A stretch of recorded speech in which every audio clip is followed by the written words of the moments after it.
네, 이어서 하죠. 11번입니다. 분진의 농도 측정을 위해 여과지를 통해 공기를 0.3m/s 속도로 6시간 여과시킨 결과 깨끗한 여과지에 비해 사용된 여과지의 빛 전달률이 75%이었다면 1000m당의 COH 계수 구하시고 그 다음에 토대로 대기오염도를 판정하세요라고 되어 있습니다.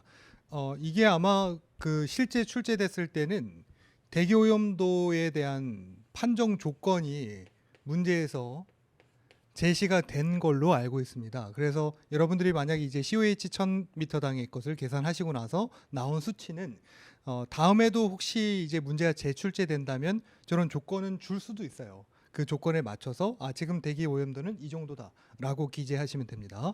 일단 먼저 관련시 지금 여기서 말하고 있는 COH라고 하는 헤이즈 계수라고 하는 것은요.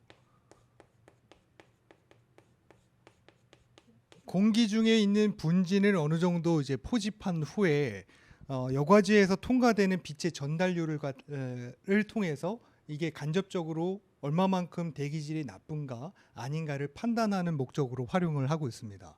그래서 얘는 산식으로 풀이를 하자면 광화학적인 밀도라고 부르는 옵티컬 덴시티가 0.01이 되도록 하는 수치다 이렇게 기재를 해요. 처음에는. 그 다음에 여기 지금 말씀드렸던 옵티컬 덴시티는 불투명도에다가 로그를 취한 값이라고 쓰거든요. 그러면 로그를 취했다라는 건 말로써 지금 들으셨고 t분의 1이라고 하는 거 있죠. 얘가 이제 불투명도다 이렇게 부르고 있는 거란 얘기인데 이와 관련해서 t라고 하는 것이 뭐냐면 투과율 혹은 빛이 얼마만큼 전달이 됐느냐 하는 빛 전달률로서 표기를 합니다. 그래서 얘를 쓰실 때는요.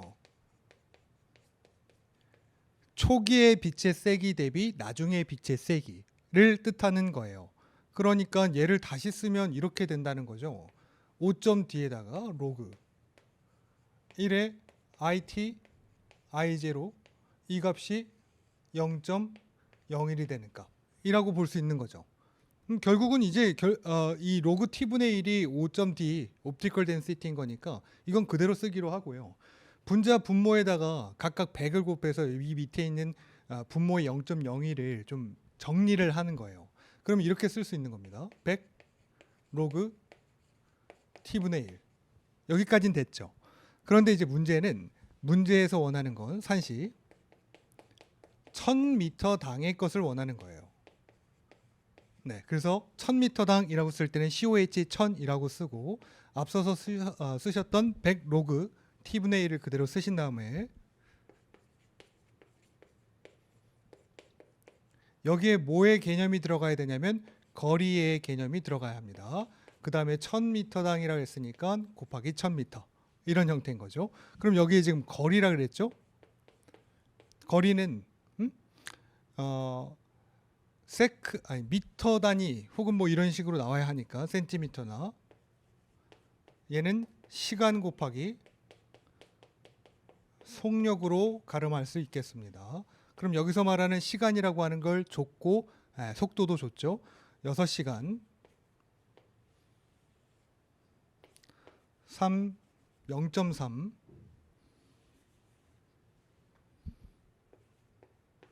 미터 퍼 세크 3600 세크가 1아워 네, 하게 되면 나오는 거리의 개념이 있을 겁니다. 6480m인 거죠.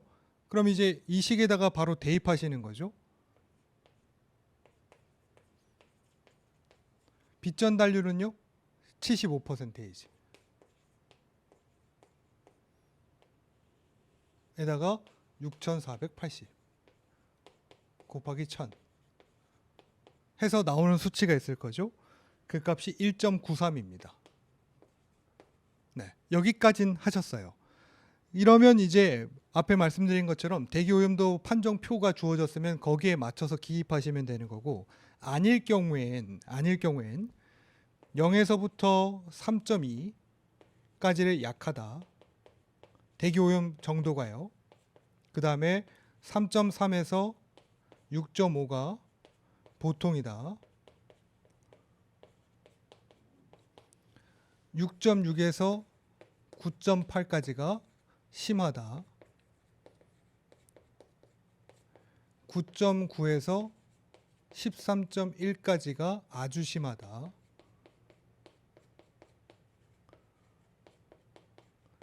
13.2를 넘어서게 되면 극심하다. 이렇게 판정을 합니다. 네. 그래서 지금은 나온 값이 1.93인 거니까 약하다. 이 안에 범주에 들어가는 거죠. 그래서 그렇게 기재하시면 되고, 이런 식으로 조건표가 제시가 되면 여러분들은 거기에 맞춰서 기재하시면 되는. 그래서 이거는 어떻게 하면 좀 암기하시는 게 좋다 말씀드렸죠. 그래서 쓰실 때 이 앞에 것만 따서 약보신이 필요한 악이다 이렇게 썼습니다. 약보신이 필요한 악이. 왜냐하면 대기질이 나쁘니까 요새 애들한테 이것저것 먹여줘야 된다 이거예요. 그래서 약보신이 필요한 악이다 생각하시면 되고, 여기 보면 얘가 3.2, 0에서부터 3.2, 그 다음에 13.2로 벗어나면 극심한 그런 형태를 제외하고는 369죠. 3.3, 6.6, 9.9니까 거니까 뭐 외우시기가 아주 힘든 형태는 아니라 볼 수 있겠습니다.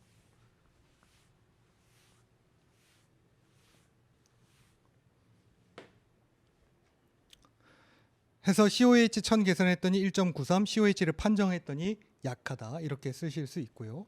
12번입니다. 사이클론 집진 장치 집진율 향상 조건 4가지 쓰라 이런 얘기 있습니다. 이거 이제 너무 많이 했습니다. 대신에 여기에는 전제 조건이 있죠. 블로우 다운을 적용한다라는 식으로 기재를 하는데 그 예시는 제외합니다. 해서 사이클론 집진 장치 효율 관계식을 일단 먼저 써보세요. 얘는 9 뮤의 BC dp 제곱 로우 p 마이너스 로우 여기에 v 파이 n이 이런 형태인 거니까 효율을 늘리려면 어떻게 하면 됩니까? 점도를 낮춰요. 그죠? 입구 폭을 줄여요. 여기서 말하는 입구 폭이라고 하는 것은 이런 거였죠.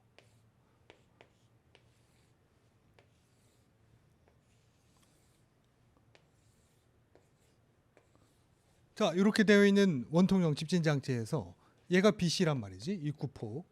얘가 HC라고 단 말이죠.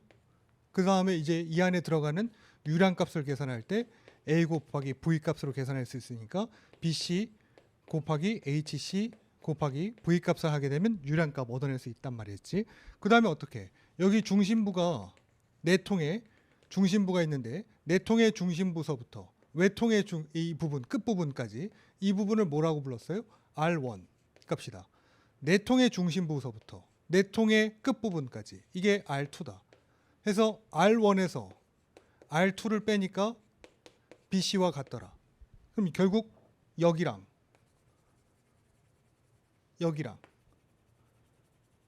같다는 거죠. 그러니까 말을 할 때 입경을 줄인다. 입경이 아니라 입구의 폭을 줄인다라는 얘기와 동시에 원통 내경을 좀 줄인다라는 얘기도 괜찮은 거예요.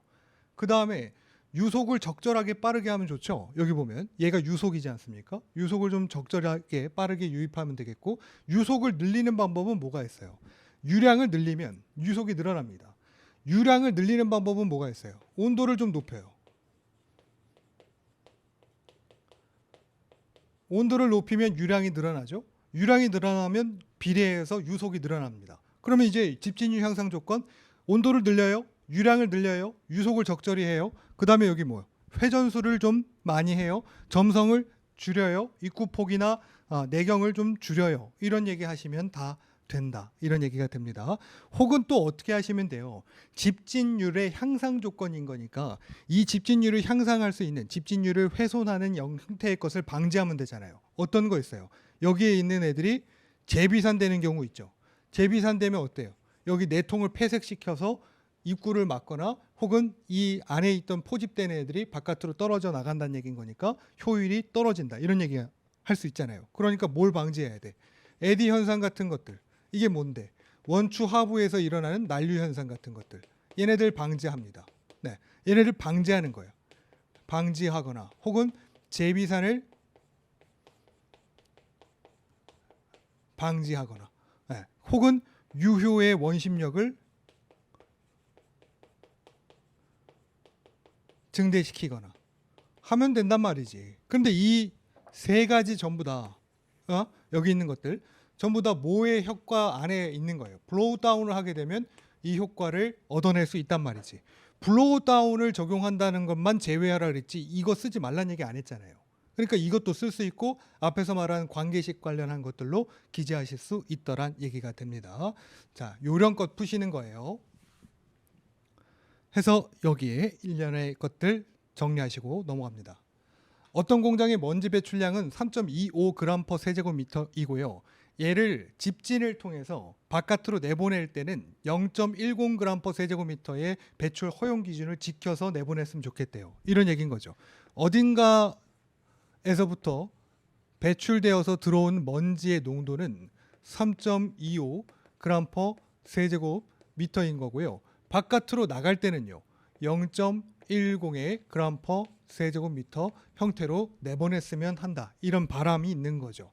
그럴 때 이 집진장치 효율 모르잖아요. 그래서 1번 문제는 어떻게? 이 답이 나왔네.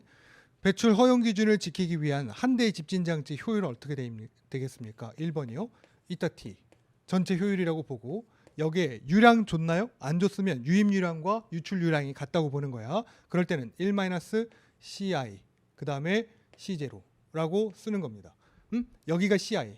인렛 혹은 인풋이라고 보면 되고 여기가 아웃풋 혹은 아웃이라고 보는 겁니다. 아웃렛이거나 그럼 이제 여기에다가 대입하시라는 얘기야. 1-3.25 0.10 하게 되면 퍼센테이지로 곱하게 할 경우에는 곱하기 하시면 되죠. 그러면 0.9692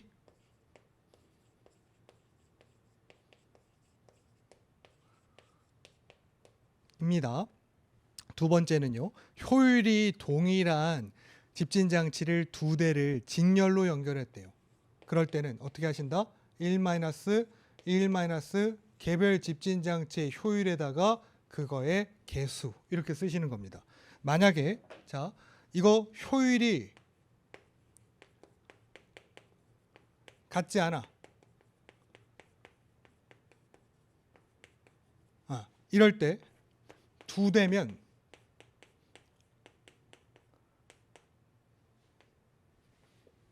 두 가지 방법이 있었죠. 이타 1 플러스 이타 2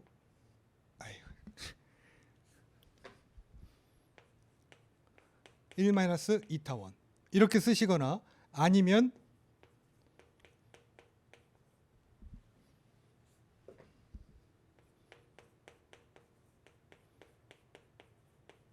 이렇게 쓰시는 거예요. 돼요? 세 대면 이대로만 쓰시면 됩니다.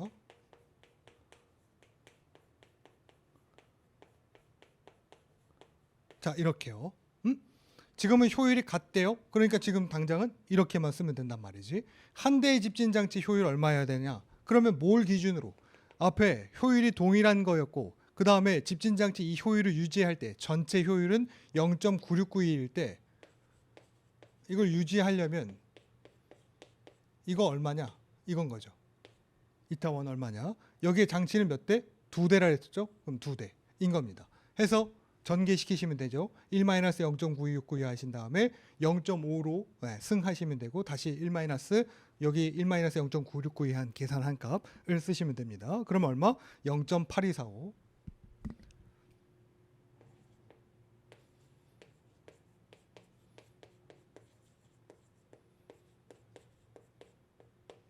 이 정도가 유지돼야 된다는 얘기인 거고요. 그 다음에 세 번째입니다.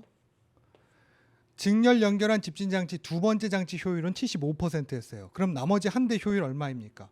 마찬가지입니다. 앞에 했던 거 있죠? 두 대를 직렬로 연결했는데 한 대는 75%이고 한 대 효율을 모를 경우에는 이 두 가지 식 중에 하나를 쓰시면 된다. 이런 얘기예요. 그래서 0.9692는 제가 요거 써볼까요? 위에 있는 거. 그러면 첫 번째 거 몰라요. 두 번째는 0.75 그 다음에 1- 이타 1 이런 형태이라는 거죠.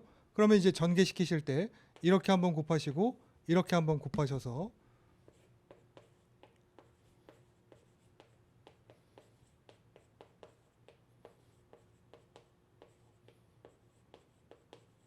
이런 형태인 겁니다.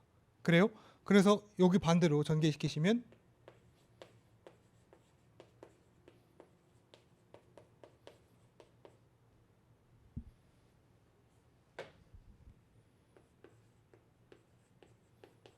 네, 이렇게 된다는 얘기인 거니까요. 최종적으로는 얼마 나올까요? 요거 뺀 다음에 얘가 1인 거잖아요. 그러니까 0.25일 거 아닙니까? 여기 나온 값에다가 0.25로 나눴을 때 그럼 2타 원값이 나올 겁니다. 그러면 87.68 곱하기 100 하셔서요. 네, 이렇게 기재하시면 되겠습니다. 자, 14번입니다. 흡착제가 가져야 되는 구비 조건 3가지 이상 쓰고요. 파과점 정의 쓰시고 보전력이라고 하는 것에 대한 정의를 쓰세요 라고 되어 있습니다. 흡착제요. 일단 앞에 뭐 할 때 흡착제를 잠깐 언급했죠. 악취 처리할 때 잠깐 언급했죠. 그러니까 흡착제는 얘네들을 흡착 처리해야 된단 말이에요. 그러니까 흡착제에 대한 어떤 일반적인 특성은 제일 먼저 떠오르는 게 뭐예요? 흡착이 잘 돼야 된다.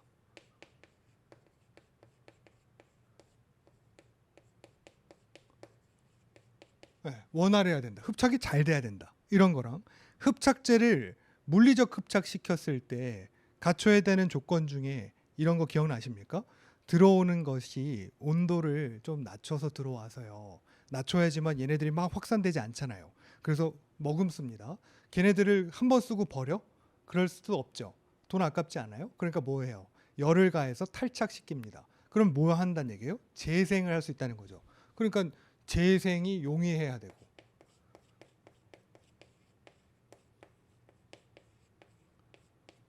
그 다음에 또 뭐 있을까요? 아, 그렇습니다. 혼자 북치고 장구치고. 가격이 좀 저렴해야 되죠.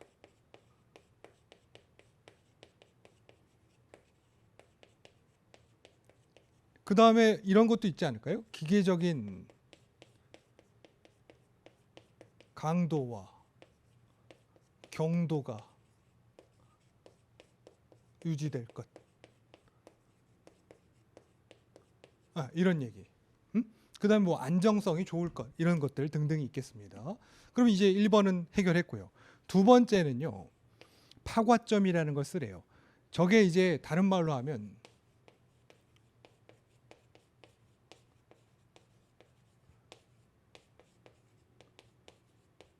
브릭스루 포인트라고 해요. 브릭 뭐 하는 거 깨지는 거죠. 뭔가 일이 일어나기 시작할 것 같은 느낌이 드는 겁니다. 그래서 한마디로 정의하자면 물 먹는 하마를 여러분들 신발장에 넣어놨을 때 처음에는 냄새를 잘 흡입하는 것 같다가 어느 순간서부터 신발장을 열었을 때 다시금 냄새가 나기 시작해. 그러면 걔의 어떤 허용 한계 능력을 점차 벗어났다는 얘기랑 같잖아요. 그런 것처럼 브릭스루라고 하는 것은 내가 머금을 수 있는 허용 한계를 지나쳐서 유출되는 가스에서 처음에 있었던 오염물질의 악취라든지 이런 것들이 누출되기 시작하는 그 시점을 파과점이라고 합니다. 그래서 예를 들면 여기를 만약에 흡착탑이다 이렇게 얘기한다고 했을 때 이게 흡착탑이에요. 눕혔습니다. 여기 A 구간, B 구간, C 구간, D 구간, E 구간이라고 할게요. B, C, D, E 구간입니다. 여기에 유입되는 물질은 여기 있어요. 그러면 얘를 눕혔으니까 이쪽으로 나가면 안 돼. E를 벗어나서 나가면 유출이 된다는 얘기예요. 그러니까 얘는 들어오자마자 이런 식으로 농도가 쭉 떨어져야 된다는 얘기입니다. 들어오자마자 농도가 쭉 떨어져야지만 잘 운영되고 있는 거야. 근데 그럴 수 있나요? 점차 어떻게 하기 시작합니까? B를 넘어 C, D, 그 다음에 E의 이 지점까지 갔다가 슬금 이제는 완전히 이게 어떻게 돼요? 넘어가기 시작하는 지점이 생기기 시작한다는 얘기죠. 이 지점을 파과점이라고 얘기하고요. 포화점이라는 것이랑은 다릅니다.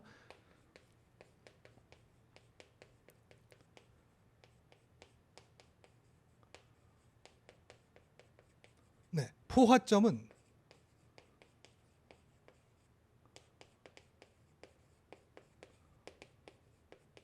세츄레이션 포인트예요. 오, 배가 막 꽉 찼다 이거예요. 포화가 됐다 이거지. 먹을 거 한계가 다 드러난 거예요. 이걸 지점을 지나면서 파과가 일어나기 시작하는 거죠. 그러니까 이 둘의 용어는 차이가 있다 이런 얘기입니다. 그 다음에 세 번째 보전력입니다. 보존력이라고 하는 것은 얘를 흡착시켰잖아요. 흡착시킨 애들이 탈착되지 않은 상태에서 가지고 있는 흡착제의 무게 대비 지금 탈착되지 않은 오염물질의 무게의 비를 나타내는 것이 보존력이에요. 그래서 이렇게 생각해 보셔도 돼요. 혹시 물리적 흡착의 어떤 주요 공식이 성립되게끔 했던 프렌들리식 아시나요? 얘는 이렇게 쓰는 거였죠.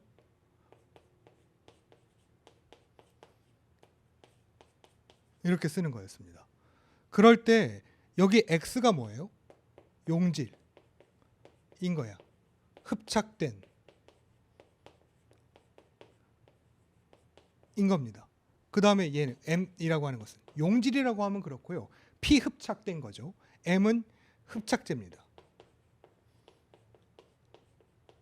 그러니까 흡착제 대비 얼마만큼 얘네들이 이 안에 흡착돼 있느냐, 아직 탈착되지 않았느냐, 이런 얘기를 하고 있는 거니까 이거 얘기하는 거구나 라고 생각하셔도 돼요. 결이 비슷합니다. 해서 그 얘기를 여기서 나타내는 겁니다.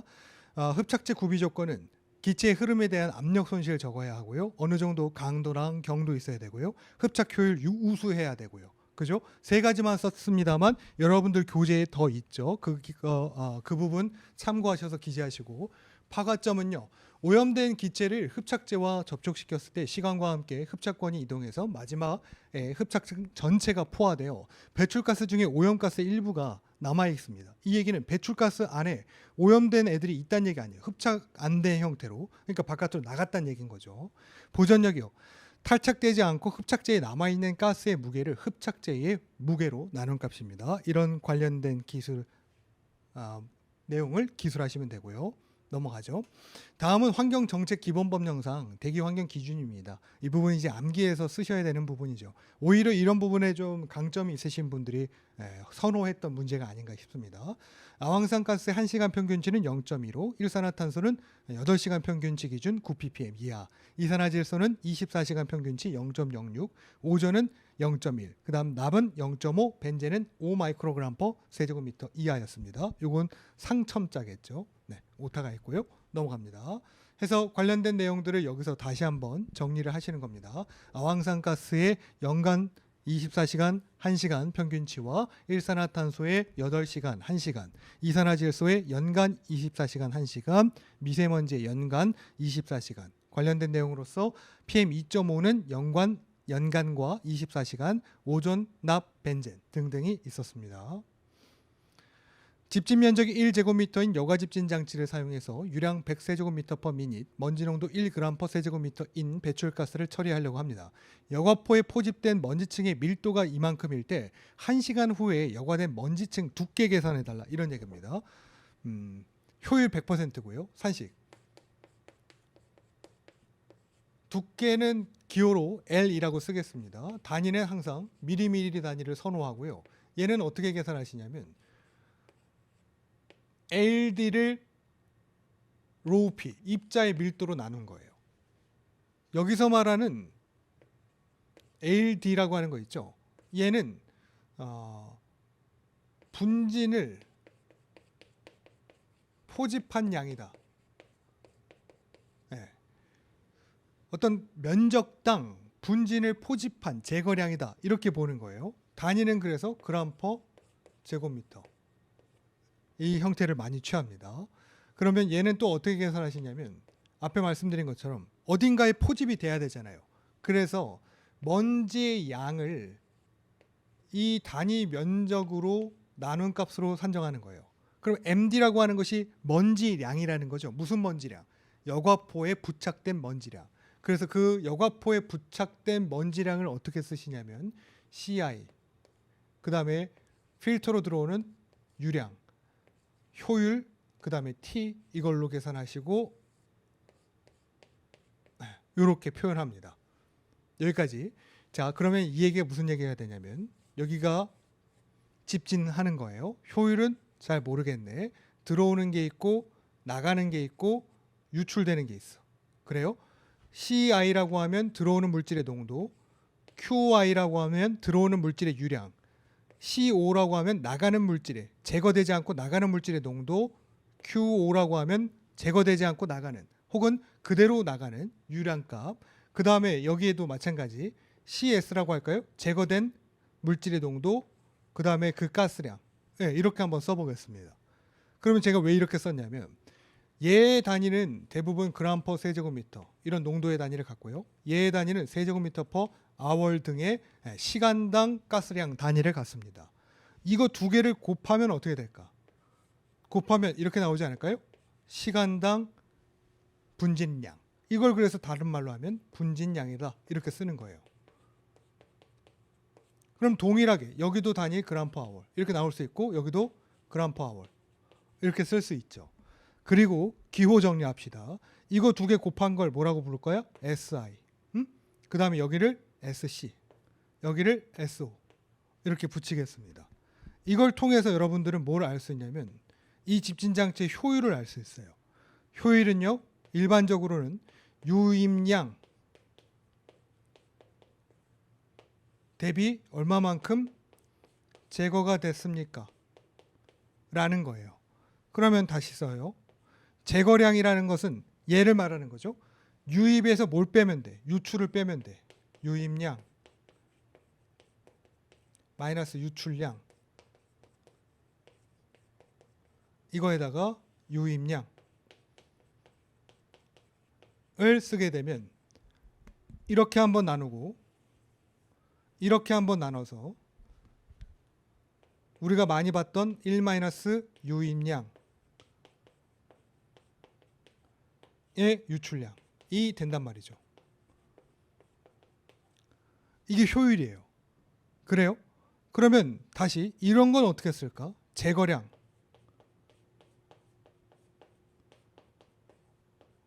을 계산할 때 제거됐다는 얘기는 결국은 포착이 됐다는 얘기야. 제거가 된 거니까. 그럼 여기서 쓸 수 있지 않을까? 여기 있는 이 형태에서 아니 제거량 뭐 이거는 그냥 이렇게 쓰면 되고 유입량 곱하기 효율 이렇게 쓰면 되는 거고 그 다음에 유출량은요.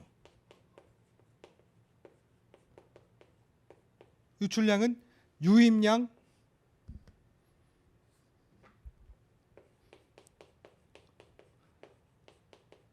곱하기 1 마이너스 효율 하면 되죠. 얘만 남기는 거니까 이쪽에다가 곱하고 1 마이너스 이쪽에다가 보내서 이렇게 나온다 이거야. 이해돼요? 그럼 난 이거를 왜 말했을까? 자, 얘하고 얘를 곱해요. 그럼 얘가 뭐가 나와? 유입량. 먼지하고 유량하고 곱한 값이니까 기호로 정리하면 SI인 거예요. 그래요? 그 다음에 이거에다가 보세요. 먼지 곱하기 유량한 SI에다가 효율을 곱하면 보이시나요? 효율을 곱하면 이게 뭐야? 제거량이라고. 그죠? 아, 지금 하나 안 거야. 이게 뭘 말하는 거예요, 지금? 제거된 양을 말하는 거구나. 이걸 알았어. 그러면 문제에서 난 무조건 유입량이니까 유량 줬겠지? 효율 줬겠지? 이렇게 생각한다고. 근데 갑자기 문제에서 효율 없어요. 그 다음 유량 없단 말이야. 왜 안 줬을까? 제거량이라고 하는 거의 기준은 뭘 통해서도 알 수 있는 거예요. 유입량 마이너스 유출량을 통해서도 알 수 있단 말이지. 이게 같단 얘기야.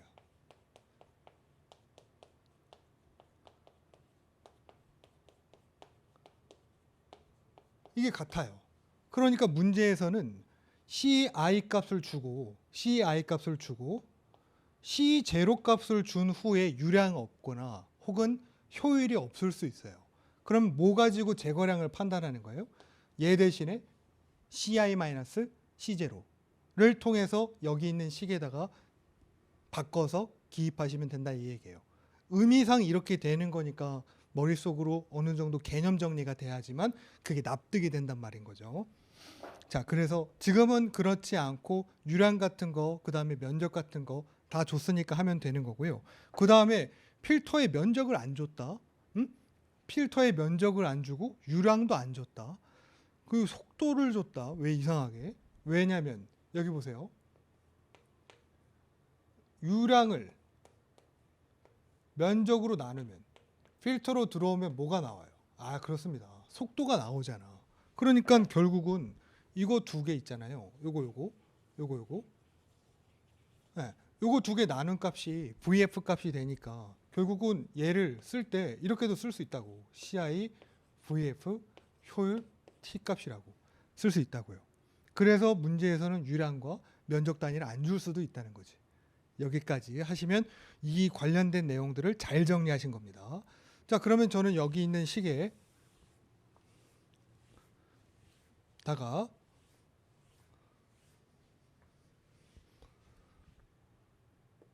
LD 먼저 구하는 거에서 얘부터 쭉 써볼게요. CI 1g per 세제곱미터. 이게 농도죠. 그 다음 유량 이었고요. 그 다음에 효율은 100% 과정. 그 다음에 몇 시간? 1시간.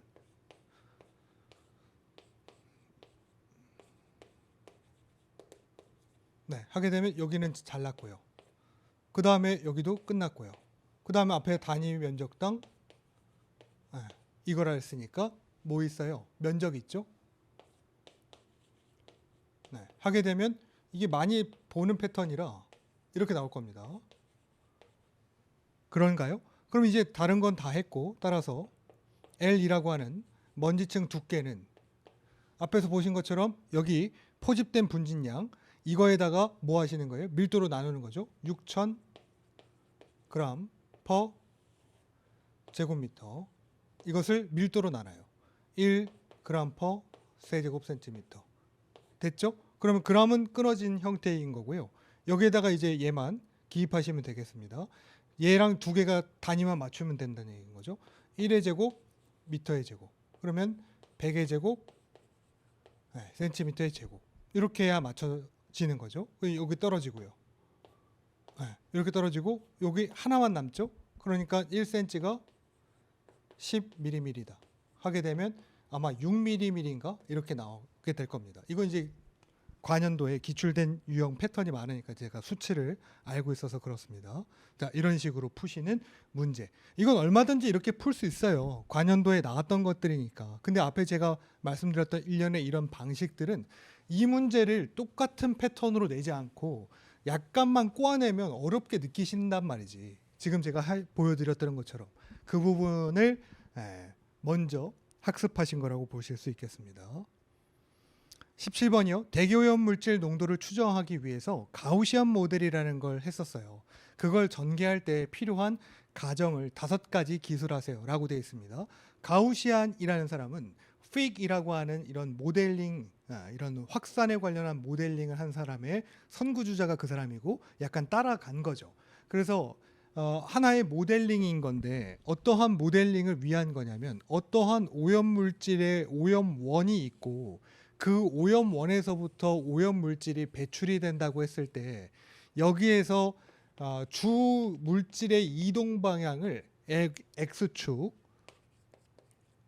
한정 짓고 그 다음에 이쪽도 고려하지 않는 것은 아니나 Y축으로 수평으로 확산되는 것과 그 다음에 높이로 수직적인 것을 고려하지 않은 것은 아니나 X축으로 주 이동을 하는 것이고 모델링이라고 하는 개념상 어떠한 일련의 변수나 이런 것들을 좀 자제시켜야 되지 않겠습니까?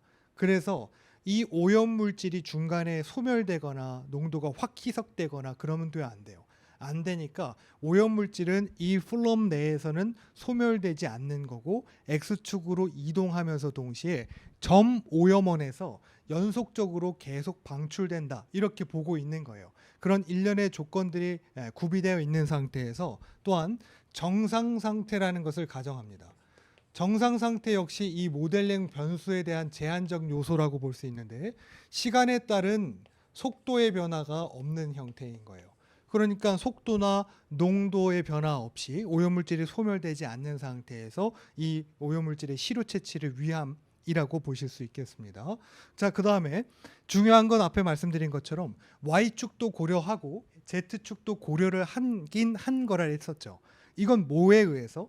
열의 확산에 의해서 이런 건데 뭐가 있을 수 있어요? 변수 중에 풍속, 이류라고 하는 것이 있을 수 있다 이거예요. 바람이 존재하게 되면 X축으로 넘어가는 데 있어서 앞으로 가는 데 있어서 열의 확산에 의한 것이 크냐 바람에 의한 것이 크냐를 비교해 봤을 때 뭐가 더 크다고 본 거예요. 열에 의한 확산보다는 이류에 의한 것이 크다 이렇게 본 겁니다. 이것이 가우시안 그 다음에 뭐에서부터 비롯됐다? 픽이라고 하는 사람으로부터 비롯됐다. 네, 이 사람으로부터 비롯되어 둘의 어떤 모델링 조건이 거의 비슷해요. 그 부분을 기재하시면 됩니다. 바람에 의한 오염물질의 주 이동 방향이 X축이고 풍속 일정하고 정상 상태 가정하고 대기 안정도와 확산 계수 불변하고 X축의 확산은 이류 이동이 지배적이고 점 배출원으로부터 연속적으로 방출되고 오염물질은 플럼 내에서 소멸이 되거나 혹은 생성되지 않는다. 이런 식의 것을 기재하시면 됩니다. 18번이요. 유효 높이가 60m인 굴뚝으로부터 H2S 가스가 50g/s의 속도로 배출되고 있고 지상 5.5m에서 풍속 5m/s로 쾌청한 날씨의 경우 500m 하류 지점에서의 중심선상의 지표면 농도를 계산하세요. 풍속은 덱컨식을 따라서 하시고 풍속지수 P라고 하는 값이 0.25이며 시그마 Y는 37m, 시그마 Z는 18m입니다. 해서 자 이건 뭐 해서 하라는 거예요. 가우시안 앞에 있었던 거 있었죠. 이거의 확산 방정식을 통해서 하는 겁니다.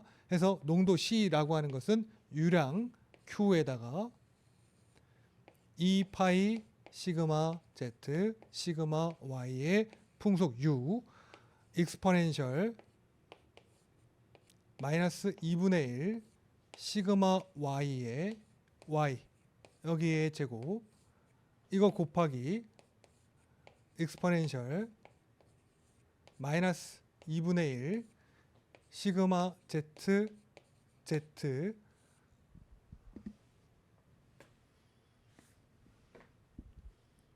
시그마 Z Z 마이너스 H2의 제곱 플러스 EXP 마이너스 2분의 1 시그마 Z Z 플러스 H2의 제곱에 이렇게 되어 있는 식이었습니다. 여기까지 기억나시죠? 이때 이제 인자들을 어떻게 하시기로 했었냐면 조건상 조건을 보셔야 되는 거죠. 첫 번째 중심선상의 지표면 농도 중심선상이면 Y는 0으로 봤다 이거야. 앞에 제가 했던 걸 괜히 지웠는데 여기서부터 이런 식으로 배출된다고 했을 때 여기가 풍화 방향 X축 수평 Y 고도 Z를 고려하는 거였죠. 여기에 중심선상의 것을 재는 거니까 수평으로의 확산은 고려하지 않고 여기 딱 가운데 제가 여러분들한테 가는 이 방향의 일직선상이라고 하면 그 정도만 거기에 있는 가운데 걸 고려하는 거예요. 그러니까 수평의 것을 고려하는 것이 아닙니다. 그럼 어때요? 얘가 0값이 되는 거죠. 얘가 0으로 지표 중심선상의 것을 산정하는 거니까 여기 0의 제곱을 해봤자 이거 다 소거가 되면서 얼마? 1이 됩니다. 1. 그죠? 그러니까 여기는 무시가 되는 거야. 그 다음에 또 어떤 거? 지표면의 농도를 계산하는 거예요. 그러니까 농도를 계산할 때 이 부분을 계산하는 것이 아니라 여기 있는 시료에 대한 채취한 농도를 계산한다 이거죠. 그죠? 그러니까 뭐가 고려될 필요가 없어요. 높이가 고려될 필요가 없어요. 그러니까 뭐가 없는 거야? 얘가 0. 그 다음에 얘가 0입니다. 0 마이너스 뭐 h가 1이면 그냥 얘는 그대로인 거고요. 기호 상관없이 여기도 마찬가지 기호 상관없이 그대로 되는 거니까 여기가 없다는 거야. 이게 없는 거죠. 이게 없는 거죠. 이런 형태인 겁니다. 그 다음에 이거 없어집니다. 이 두 조건상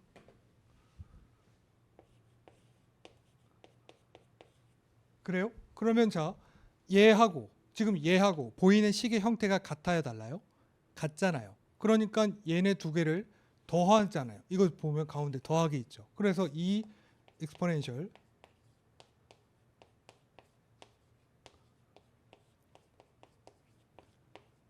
이런 형태가 된단 말이지. 그럴 때 여기 있는 분자하고 여기 분모에 2가 있단 말이에요. 그래서 얘를 삭제합니다. 그럼 이제 식의 완성이에요. 이 조건에 따라서 줄여보니까 이렇게 됐다란 말이지.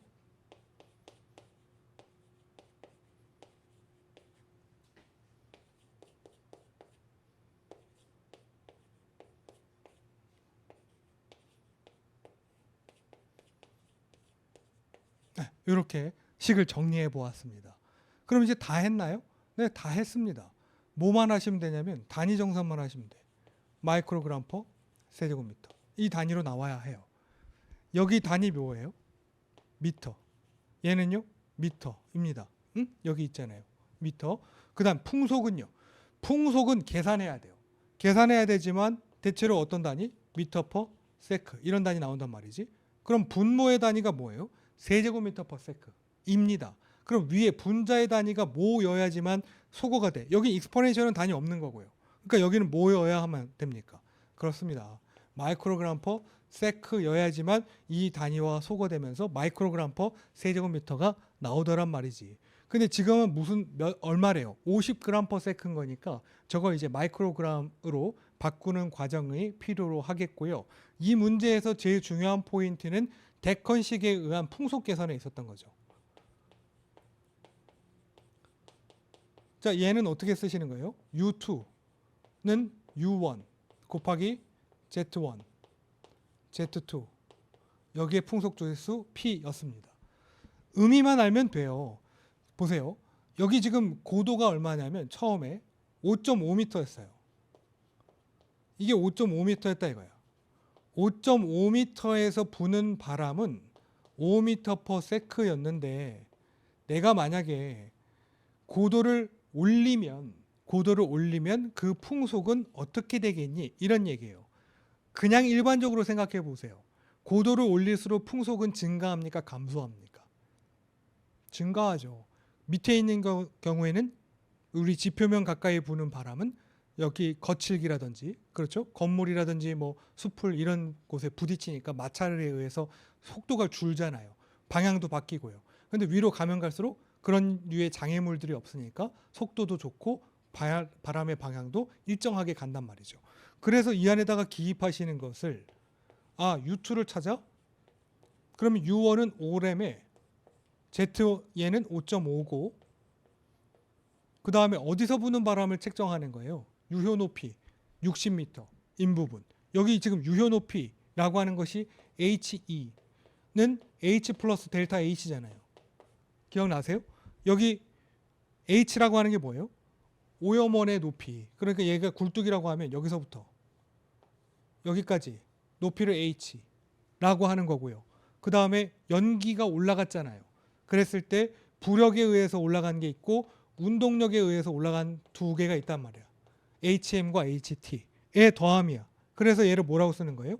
H 플러스 델타 H인데 그 델타 H라고 하는 것은 운동력에 의해서 올라간 높이랑 그 다음에 부력에 의해서 올라간 높이의 더함이다 라고 하는 거죠. 그래야지만 유효 굴뚝고가 나오는 겁니다. 그때의 바람이 있으니까 그게 얼마? 60인 겁니다. 여기에다가 몇 승? 0.25 하게 되니까 나오는 U2 값이 있을 겁니다. 그 U2 값은 얼마냐면 9.09요. 자, 이렇게 됐습니다. 그럼 이제 U 값 찾았죠. 나머지는 동일한 거니까 그대로 집어넣으시면 됩니다. 자, 이것만 하나 해서 집어넣을까요? 여기 Q라고 했던 거 있죠? 배출률이라고 하는 거. 얘가 본래는 50g per sec였는데 이걸 마이크로그램으로 바꾸니까 얼마 나오냐면 5천만인가요?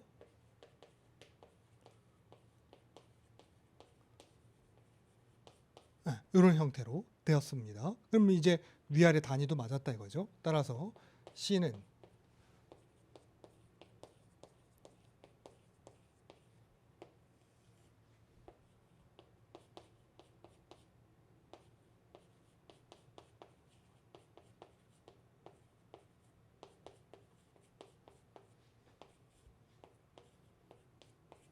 시그마 Z가 18, 그 다음에 유효 높이 60. 네, 한 값이 C 값이 되는 거죠. 그렇게 나오니까 얼마? 10.16.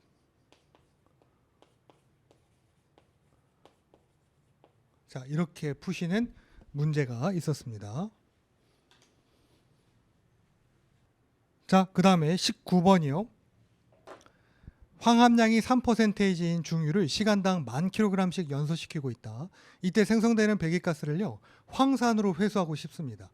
그럴 경우에 황산의 양을 kg per hour로 계산해 주시고, 황분은 전량 SO2로 산화된대요. 그러니까 일련의 과정을 그리면 반응시, 지금은 뭐 SO3 관련한 얘기가 없으니까 S가 O2를 만나서 SO2가 되었고, 여기에 이제 물이 좀 가해졌겠죠. 그래서 이제 H2SO4 형태가 되었을 겁니다. 비교하자면 얘가 32kg일 때 분자량으로 얘는 64kg이고 얘는 98kg이었을 겁니다.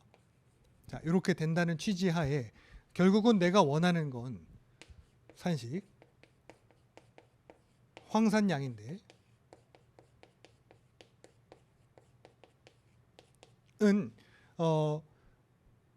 연료 중 황이 SO2가 되었다. 그러니까 말을 풀이하실 때 연료 중 황 대 황산과 황의 비로 하셔도 되고요. SO2 대 황산과 그 다음에 아황산가스 SO2로 비교하셔도 됩니다. 결국은 반응비에다가 곱해줬다라는 것이 중요한 거니까. 네, 이렇게 쓰시고 SO2. 아니면 얘 대신에 뭐 써도 된다 이거예요. S로 쓰셔도 상관없다는 거죠. 자, 그렇게 해서 일단 기본 전제 1000kg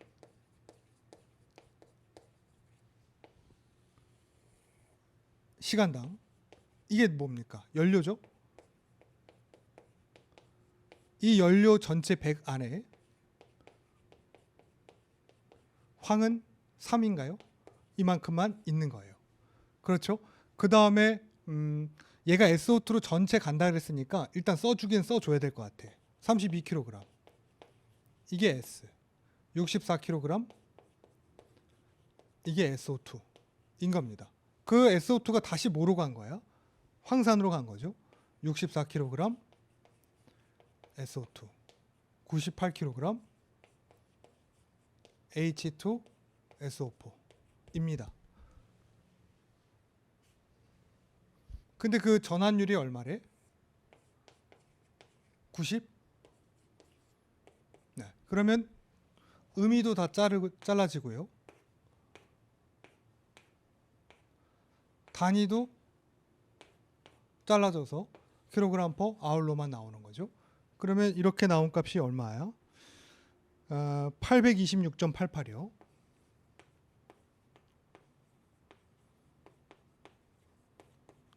이런 형태인 거고요. 이게 동일한 문제로 패턴으로서 하나가 더 나왔던 걸로 기억합니다. 이렇게요. 이번에는 중간에 SO3가 있는 형태인 거예요. 그래서 문제 패턴은 동일합니다. 쓰기만 달리하시면 돼요. 얘가 이제 SO3로 갔다 이거지 먼저. 그 다음에 H2SO4가 된 형태인 거니까 얘가 80kg, 98kg 이런 형태인 거죠. 그러면 이제 여기에서도 마찬가지. 결국은 얘가 SO3로 가고 여기가 SO3가 됐다. 마지막 최종적으로 이 말만 좀 바꾸면 됩니다. 이번에는 원하는 건 킬로그램 퍼 데이인 거죠. 여기 X 킬로그램 퍼 데이를 찾는 과정에서 100톤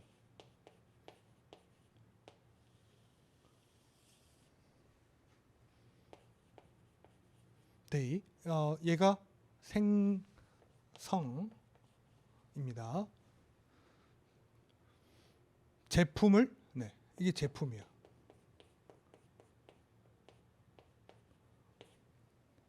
이때 생산된 제품 1톤당 이 제품 20kg SO2가 되는 거죠. 그럼 여기는 이 과정은 필요가 없는 거예요. 요거 이게 필요가 없는 겁니다. 물론 이제 SO2가 괜히 나온 건 아닙니다만 그냥 발현됐대잖아요. 그러니까 이게 필요가 없는 얘기야. 그냥 이렇게만 써도 된다는 얘기인 거죠. 마지막에 아니면 여기다가 하나 더 추가해서 SO2과 반응해서 SO3로 가서 이렇게 됐다라는 것만 기재하시면 되겠습니다. 그 다음에요. 80%가 뭐로 바뀐대요? SO3로. 그러면 64kg SO2, 80kg SO3입니다. 그죠? 그 다음 다시 H2SO4로 먼저 얘가 변환된 게 80%라 그랬습니까? 이렇게 써주시고요. 그 다음에 80kg SO3, 그 다음에 98kg H2SO4로 이제 전환 다 됐습니다. 여기 마지막에 전환율은요 90%이지요. 네, 이렇게 됐습니다. 그러면 이제 의미를 다 끊고요. 얘만 살고 단위 정리하면 이렇게 된 거죠. 그러면 이제 다른 거 할 거 없이 킬로그램 퍼 데이로 나오게 되겠습니다. 이렇게 계산된 바 얼마 나옵니까? 2205, 네, 이렇게 나오면 됩니까? 2205 킬로그램 퍼 데이 해서 두 가지의 비슷한 문제를 풀어 보았습니다. 네, 자, 이렇게 해서 2022년 2회였죠. 대교환경기사 필답형 기출문제 풀이를 다 해보았고요. 저는 다음 회차 기출문제 풀이 시간 때 뵙겠습니다. 고생 많았습니다.